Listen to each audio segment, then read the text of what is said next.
Hello students, this is Jitendra sir. आज हम हिंदी विषय के अंतर्गत कक्षा 6 के भैया बहनों को पहला चैप्टर भाषा, बोली, लिपि, व्याकरण पढ़ाएंगे। पिछली कक्षा में हमने भाषा, उसके प्रकार, इसमें मौखिक भाषा और लिखित भाषा तथा बोली, लिपि, मातृभाषा, राष्ट्रभाषा आदि के बारे में पढ़ा है। आज हम व्याकरण पढ़ेंगे। व्याकरण किसे कहते हैं?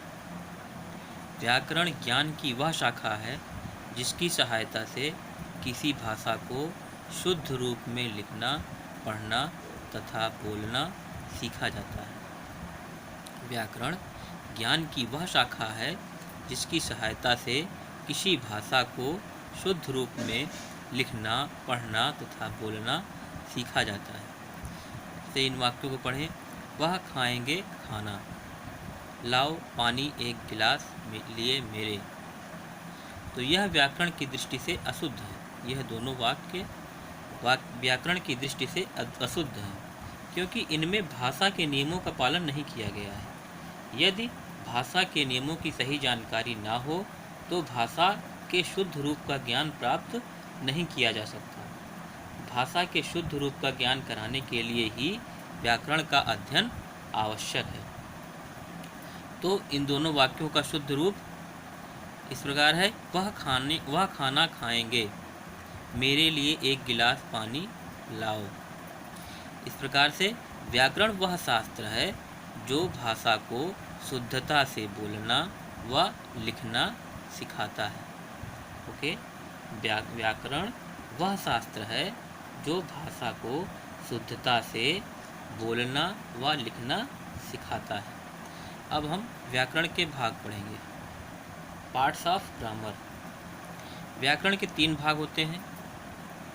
पहला है वर्ण विचार, दूसरा है शब्द विचार और तीसरा है वाक्य विचार। तो व्याकरण में भाषा की दृष्टि से 3 प्रकार के विचार रखे जाते हैं, जिनमें पहला वर्ण विचार। इसके अंतर्गत हम वर्ण के बारे में पढ़ेंगे। वर्ण क्या है? भाषा की सबसे छोटी इकाई वर्ण होती है।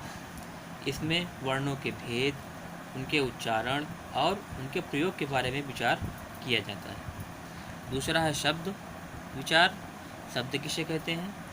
वर्णों के मेल से शब्द बनते हैं। इसमें हम शब्दों के भेद, उनकी उत्पत्ति, रचना आदि के विषय में विचार करते हैं या पढ़ते हैं।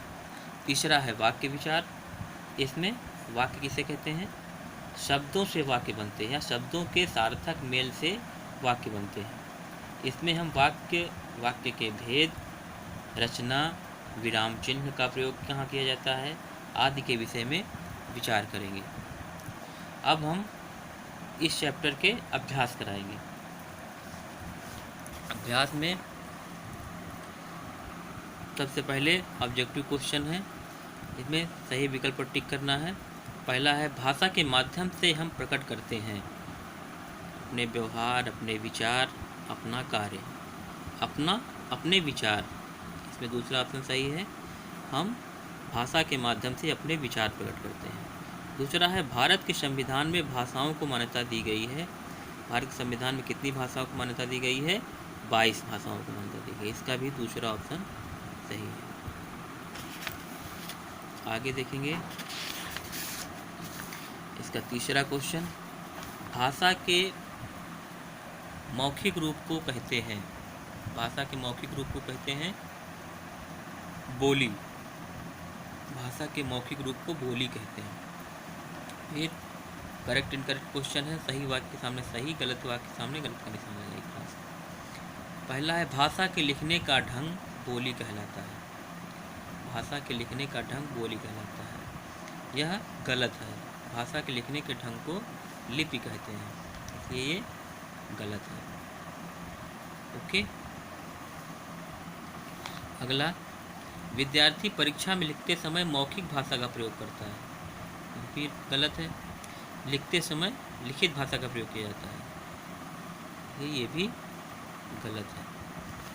अगला क्वेश्चन, व्याकरण के मुख्यतः 3 अंग होते हैं। ठीक है, व्याकरण के 3 अंग होते हैं, वर्ण विचार, शब्द विचार और वाक्य विचार। ये करेक्ट है। मौखिक भाषा में भाव और विचार बहुत दिनों तक सुरक्षित रखे जा सकते हैं। यह गलत है। लिखित भाषा में भाव और विचार बहुत दिनों तक सुरक्षित रखे जा सकते हैं, मौखिक भाषा में नहीं। ये भी गलत। अब है रिक्त स्थानों की पूर्ति कीजिए। मौखिक भाषा को दूसरा व्यक्ति सुनकर समझता है। मौखिक भाषा को दूसरा व्यक्ति सुनकर समझता है। सुनकर। ओके। भाषा का क्षेत्र होता है। भाषा का क्षेत्र कैसा होता है? विस्तृत होता है।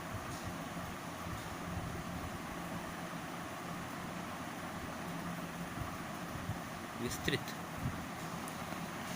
अगला है वर्णों के मेल से बनते हैं। वर्णों के मेल से शब्द बनते हैं। एक भाषा में अनेक होती हैं बोलियां। एक भाषा में अनेक बोलियां होती हैं। अब इन प्रश्नों को उत्तर देना है। भाषा से क्या अभिप्राय है, इसके रूपों की विवेचना कीजिए। पिछली कक्षा में हमने बताया था भाषा की परिभाषा। भाषा क्या है? भाषा वह माध्यम है जिसके द्वारा हम अपने भाव और विचार दूसरों को समझाते हैं तथा दूसरों के भाव और विचार को समझते हैं। या भाषा विचारों के आदान प्रदान का साधन है। इसके रूप 2 रूप होते हैं, मौखिक भाषा और लिखित भाषा। ओके। दूसरा है भाषा और बोली में अंतर स्पष्ट कीजिए। भाषा और बोली में अंतर। भाषा क्या है? भाषा का क्षेत्र विस्तृत होता है और बोली का क्षेत्र एक सीमित क्षेत्र होता है। बोली एक सीमित क्षेत्र में बोली जाने वाली भाषा होती है और भाषा एक विस्तृत क्षेत्र में बोली जाने वाली भाषा होती है। यही दोनों में अंतर है। भाषा में साहित्य की रचना होती है और बोली में साहित्य की रचना नहीं होती है।